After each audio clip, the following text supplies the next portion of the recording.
Guys, कैसे हैं आप सभी। मैं ऋतु कालकोट आपका स्वागत करती हूँ यूट्यूब चैनल केसीसी। गाइज, आज हम करेंगे सीटेट प्रीवियस ईयर पेपर फरवरी 2014 का, और हम इस पेपर का ईवीएस पार्ट्स करेंगे, एनवायरमेंट स्टडीज़। तो आइए गाइज, इसका हम फर्स्ट क्वेश्चन देखते हैं। निम्नलिखित में से सत्य कथन चुनिए। फर्स्ट है, हाथी गदले पानी में खेलना पसंद करते हैं क्योंकि इसे इनके शरीर को ठंडक मिलती है। नंबर 2 है, अधिकांश हाथी दिन में लगभग 10 घंटे आराम करना और सोना पसंद करते हैं। नंबर 3 महीने के हाथी के बच्चे का वजन लगभग 200 किलोग्राम होता है।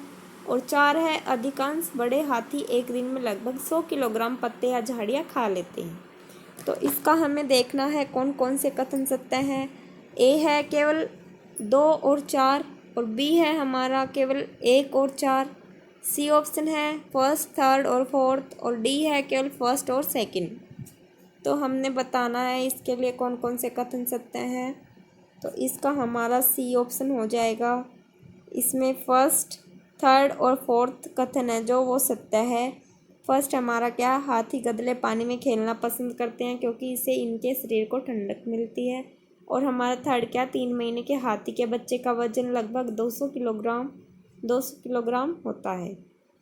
और हमारा फोर्थ है, अधिकांश बड़े हाथी एक दिन में लगभग 100 किलोग्राम पत्ते या झाड़ियाँ खा लेते हैं।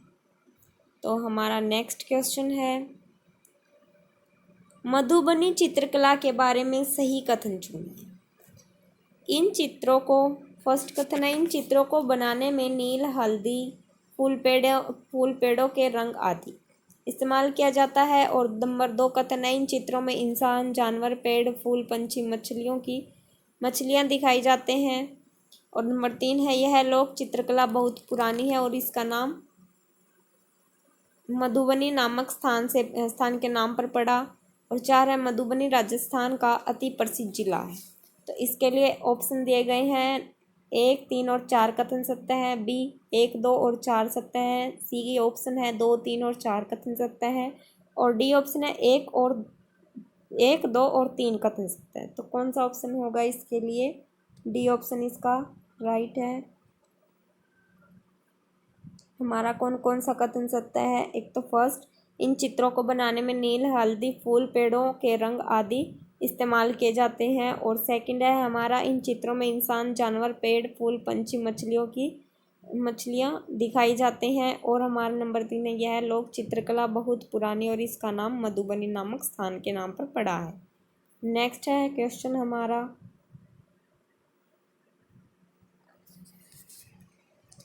कोई पक्षी पेड़ की ऊंची डाल पर अपना घोंसला बनाता है और वह पक्षी हो सकता है। हमने बताना है कौन सा पक्षी हो सकता है जो पक्षी पेड़ की मतलब कोई पक्षी पेड़ की ऊंची डाल पर अपना घोंसला बनाता है, वह पक्षी कौन सा हो सकता है। तो ए ऑप्शन है शक्करखोरा, बी है कलचीड़ी, और सी है कौवा, डी है फाख्ता। तो कौन सा पक्षी हो सकता है, कौवा। नेक्स्ट क्वेश्चन है हमारा, पोचमपल्ली एक पौधा है।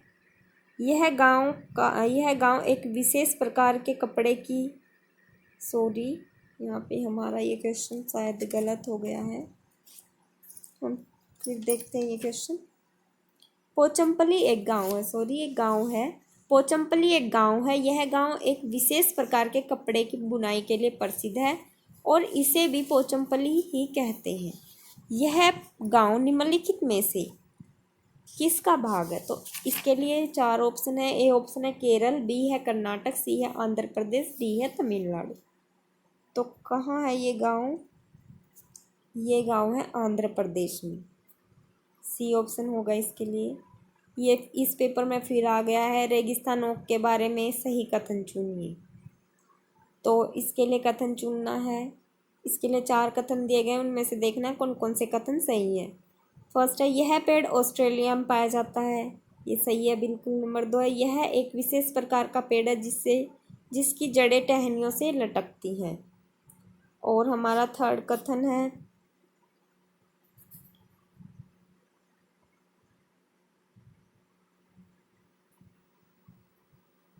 और हमारा थर्ड कथन है,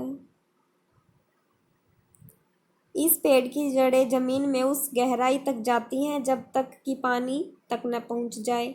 4, इस पेड़ के तने में पानी जमा होता रहता है और स्थानीय लोग पतले पाइप का उपयोग करके इस पानी को पीते हैं। तो इसके लिए हमारा राइट ऑप्शन रहेगा बी। एक तो फर्स्ट कथन सत्य है इसके लिए, एक थर्ड और एक फोर्थ। क्या क्या है? यह पेड़ ऑस्ट्रेलिया में पाया जाता है, यह सही है। और तीसरा है, इस पेड़ की जड़ें जमीन में उस गहराई तक जाती हैं जब तक कि पानी तक न पहुंच जाए। और 4 है, इस पेड़ के तने में पानी जमा होता रहता है और स्थानीय लोग पतले पाइप का उपयोग करके इस पानी को पीते हैं। नेक्स्ट क्वेश्चन, अबू धाबी के विषय में सही कथन चुनिए। नंबर 1 है, यह रेगिस्तानी इलाके में है। 2, अबू धाबी में पानी पेट्रोल से महंगा है। और 3 है, यहाँ की स्थानीय भाषा अरबी है। और 4 है, अबू धाबी की मुद्रा यानी रुपए को दिनार कहते हैं।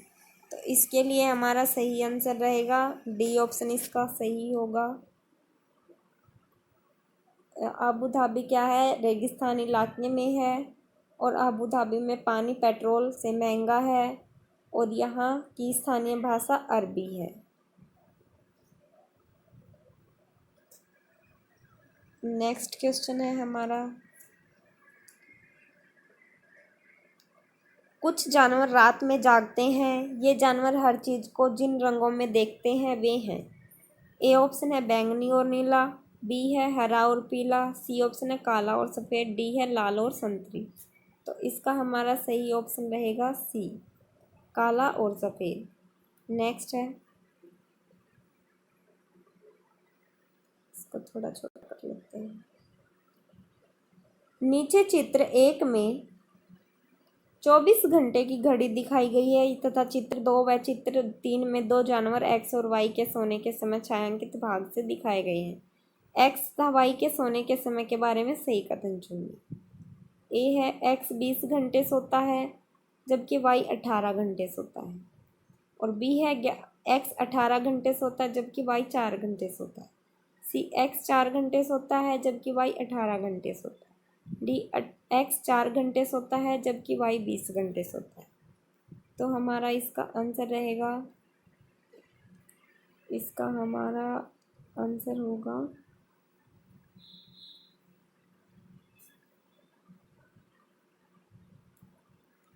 इसका हमारा सही आंसर रहेगा ऑप्शन सी, एक्स 4 घंटे सोता है जबकि वाई 18 घंटे सोता है। नेक्स्ट है, मृत सागर क्या है?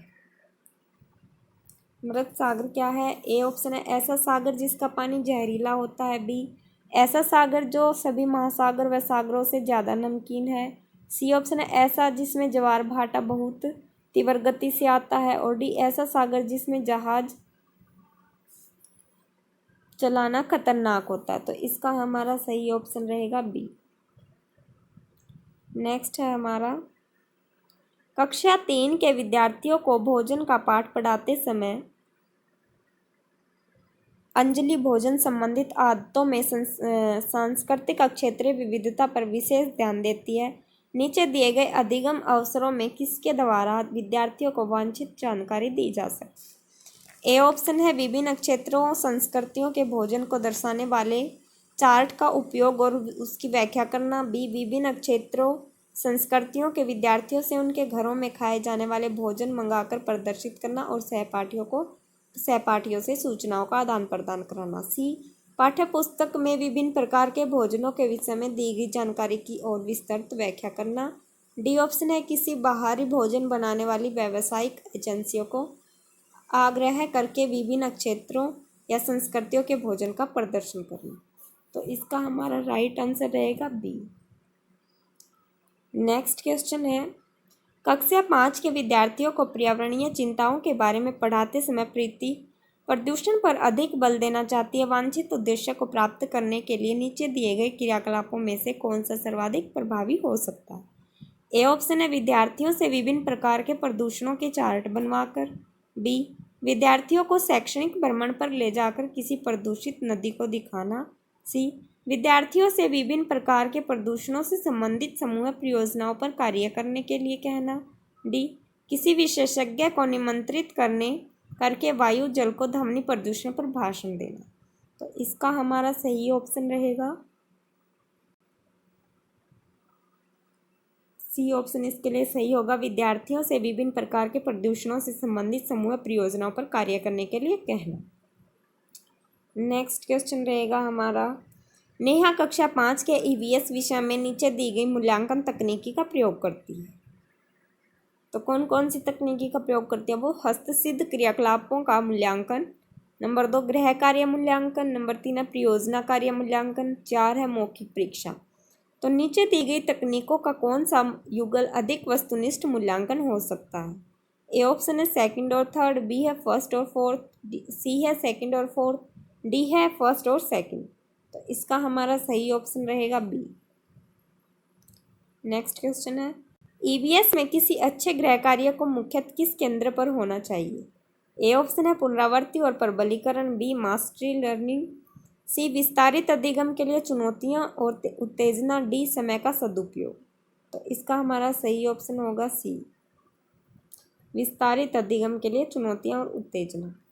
नेक्स्ट है, शालिनी ने कक्षा 4 के विद्यार्थियों को विज्ञान केंद्र दिखाने के लिए शैक्षणिक भ्रमण की योजना बनाई। नीचे दिया गया कौन सा सामान्य निर्देश इस भ्रमण के लिए अप्रासंगिक है? ए ऑप्शन है प्रदर्शन के समय अपनी शंकाओं के विषय में प्रश्न पूछना, बी अपना दिन भर का पूरा बस्ता लेकर आना, सी बिना मुझे सूचित किए कहीं न जाना, डी अपने साथ पेन और नोटपैड ले जाना। इसके लिए हमारा सही ऑप्शन रहेगा बी, यानी कि जो ये वाली भ्रमण योजना है अपना दिन भर का पूरा बस्ता लेकर आना, ये भ्रमण के लिए अप्रासंगिक है। नेक्स्ट है, प्राथमिक स्तर की अच्छी ईवीएस पाठ्यचर्या में होना चाहिए। ए ऑप्शन है पाठ के अंत में अधिक अभ्यास प्रश्न सम्मिलित करना, बी अपने आसपास को खोजने के अवसर प्रदान करना, सी संकल्पनाओं की विस्तृत व्याख्या पर अधिक एकाग्रता, डी पदों की यथार्थ परिभाषा पर अधिक बल देना। तो इसके लिए हमारा सही ऑप्शन होगा बी, अपने आसपास को खोजने के अवसर प्रदान करना। नेक्स्ट है हमारा, प्राथमिक स्तर की ईवीएस पाठ्यपुस्तकों में कविताएं और कहानियां सम्मिलित करने का कारण। ए ऑप्शन है विद्यार्थियों में साहित्यिक रुचि विकसित करना, बी विषय के अधिगम में आमोद प्रमोद प्रदान करना, सी मूल संकल्पनाओं के अधिगम में वृद्धि करना, डी विषय वस्तु को प्रस्तुत करने की नित्यचर्या और एक रस्ता में परिवर्तन। तो इसके लिए हमारा सही ऑप्शन रहेगा बी। नेक्स्ट है हमारा, नेक्स्ट क्वेश्चन है, 4 भावी शिक्षकों से कक्षा 5 के विद्यार्थियों के लिए मूल विषय यात्रा पर प्रस्तुतिकरण बनाने के लिए कहा गया। प्रत्येक ने निम्नलिखित नीतियों में से किसी एक पर मुख्य रूप से केंद्रित किया। ए ऑप्शन है यात्रा के विभिन्न साधनों या विधियों को दर्शाने वाले चार्ट का उपयोग और उनकी व्याख्या, बी पाठ्यपुस्तक की विषय वस्तु के उपयोग द्वारा यात्रा की विभिन्न विधियों की व्याख्या, सी विद्यार्थियों से यात्रा के विभिन्न साधनों के चित्र एकत्र करके स्क्रैप बुक बनाने के लिए कहना, डी विद्यार्थियों से यात्रा में उपयोग किए गए विभिन्न साधनों के अनुभवों का वर्णन करने के लिए कहना। इसके लिए हमारा सही ऑप्शन रहेगा डी। नेक्स्ट है, इसको थोड़ा छोटा कर लेते हैं। कक्षा 5 की ईवीएस की पाठ्यपुस्तक के किसी पाठ में सोचिए और चर्चा कीजिए। भाग में नीचे दिया गया कथन लिखा है। यदि आपके गांव अथवा शहर में एक सप्ताह तक पेट्रोल अथवा डीजल न हो तो क्या होगा? इस कथन का मुख्य उद्देश्य है। ए ऑप्शन है छात्रों को तेल के न्याय संगत उपयोग के बारे में संवेदनशील बनाना, बी छात्रों का पेट्रोल और डीजल के स्रोतों के बारे में मूल्यांकन, सी वास्तविक जीवन की चिंताओं को समझने हेतु कल्पना और सोचने विचारने की कुशलता को बढ़ावा देना, डी पेट्रोल और डीजल की कमी के बारे में जागृति उत्पन्न करना। तो हमारा इसका सही ऑप्शन रहेगा सी।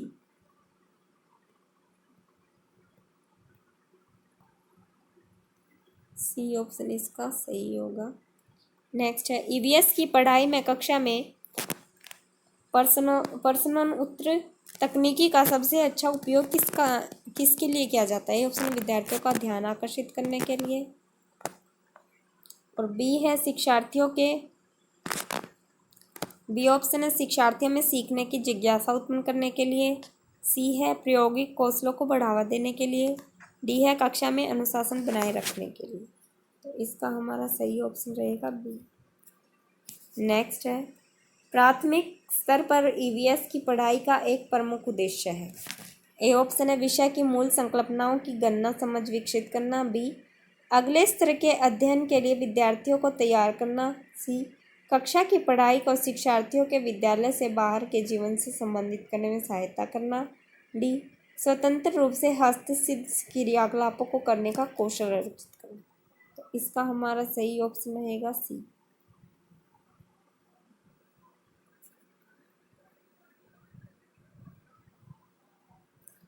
नेक्स्ट क्वेश्चन पे चलते हैं। प्राथमिक स्तर पर वृक्षों के संरक्षण की संकल्पना के बारे में विद्यार्थियों को संवेदनशील बनाने के लिए नीचे दिया गया कौन सा क्रियाकलाप उपयुक्त नहीं है? ए ऑप्शन है वृक्षों पर नारा लेखन प्रतियोगिता आयोजित करना, बी प्रत्येक छात्र को एक वृक्ष को अपनाकर उसकी देखरेख के लिए प्रोत्साहित करना, सी बच्चों को लकड़ी के लट्ठों का भंडार दिखाना, डी वृक्षों पर पोस्टर बनाने की प्रतियोगिता आयोजित करना। इसका हमारा ऑप्शन कौन सा होगा? सी।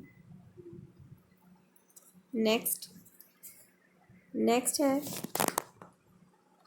ईवीएस की कक्षा में जल का पाठ पढ़ाते समय अंजलि ने अपनी कक्षा में जल के विभिन्न स्रोतों और जल को संरक्षित करने के लिए व्यक्तिगत क्रियाकलापों पर रोल प्ले आयोजित किया।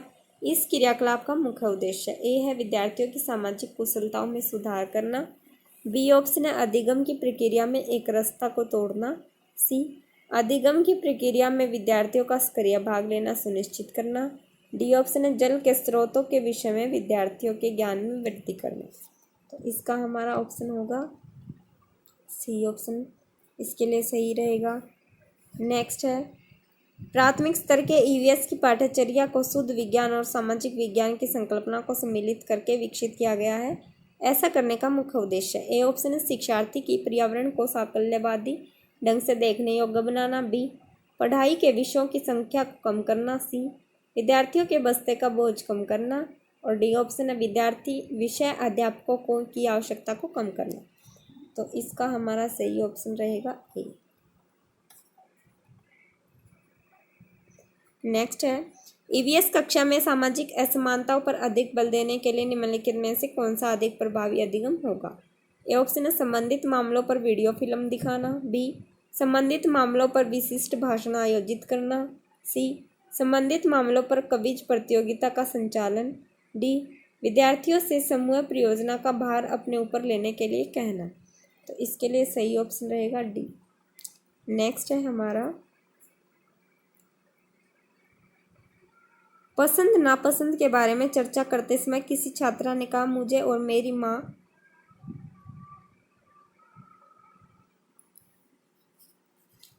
पसंद और नापसंद के बारे में चर्चा करते समय किसी छात्र ने कहा मुझे और मेरी माँ दोनों को सांप खाना बहुत पसंद है। जब भी हमारी सांप खाने की इच्छा होती है तो हम पास के किसी होटल में जाकर लिंग हूँ फैन खाते हैं। यह छात्र कहाँ का हो सकता है? तो इसके लिए ए ऑप्शन है असम का, बी है हांगकांग का, सी है उड़ीसा का, डी है अरुणाचल प्रदेश। तो इसका हमारा सही ऑप्शन रहेगा बी हांगकांग का। नेक्स्ट ब्रेल लिपि के बारे में नीचे दिए गए कथनों का अध्ययन कीजिए। फर्स्ट है ब्रेल को मोटे कागज पर बिंदु यानी कि उभरे बिंदु बनाकर लिखा जाता है। 2 है यह लिपि पाठ 8 बिंदुओं पर आधारित होती है। नंबर 3 बिंदुओं की पंक्ति किसी नुकीली औजार से बनाई जाती है। नंबर 4 इसे उभरे बिंदुओं पर हाथ फेर कर पढ़ा जाता है। इनमें से सही कथन कौन सा हो सकता है? ए फर्स्ट, थर्ड और फोर्थ। जो ब्रेल लिपि होती है हमारी वो 6 बिंदुओं पर आधारित होती है, न कि 8 बिंदुओं पर। नेक्स्ट है, इसको छोटा कर लेते हैं। निम्नलिखित में से सही कथन चुनिए। जिन जानवरों के बाहरी कान व शरीर पर बाल होते हैं वे बच्चे देते हैं। 2 है, जिन जानवरों के बाहरी कान व शरीर पर बाल नहीं होते वे अंडे देते हैं। नंबर 3, जिन जानवरों के बाहरी कान व शरीर पर बाल नहीं होते वे बच्चे देते हैं। नंबर 4, जिन जानवरों के बाहरी कान व शरीर पर बाल होते हैं वे अंडे देते हैं। तो इसके लिए हमारा सही ऑप्शन रहेगा डी। केवल 1 और 2 इसमें कथन सही है। हमारा फर्स्ट क्या है, जिन जानवरों के बाहरी कान व शरीर पर बाल होते हैं वे बच्चे देते हैं। और 2 है, जिन जानवरों के बाहरी कान व शरीर पर बाल नहीं होते वे अंडे देते हैं। नेक्स्ट क्वेश्चन है, मधुमक्खी पालने के विषय में सही कथन है। मधुमक्खी पालन शुरू करने का सबसे अच्छा समय जनवरी से मार्च है। नंबर 2, लीची के फूल मधुमक्खियों को लुभाते। नंबर 3, मधुमक्खी पालन और उनके द्वारा उत्पादित शहद का भंडार करने के लिए बक्सों की आवश्यकता होती है। और नंबर 4 है, मधुमक्खियों के लिए मीठा घोल बनाने के लिए चीनी खरीदी जाती है। तो इसके लिए कौन सा ऑप्शन सही रहेगा, हमारा सी ऑप्शन।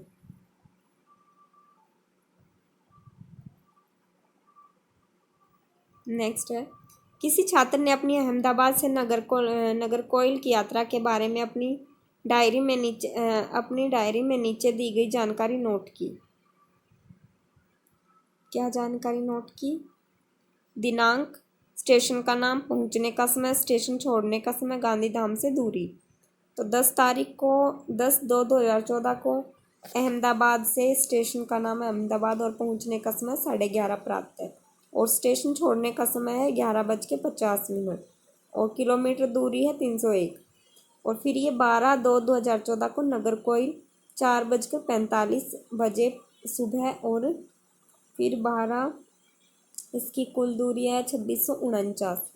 तो उपरोक्त जानकारी के आधार पर नीचे दिए गए निष्कर्ष निकाले गए हैं। अहमदाबाद से नागरकोइल की दूरी 2348 किलोमीटर है। नंबर 2, इस दूरी को रेलगाड़ी 40 घंटे 55 मिनट में तय करती है। नंबर 3 है, इस दूरी को रेलगाड़ी 28 घंटे 55 मिनट में तय करती है। नंबर 4, रेलगाड़ी की औसत चाल लगभग 80 किलोमीटर प्रति घंटा है। तो इनमें से सही निष्कर्ष कौन से हो सकते हैं हमारे? तो इसके लिए सी ऑप्शन सही होगा।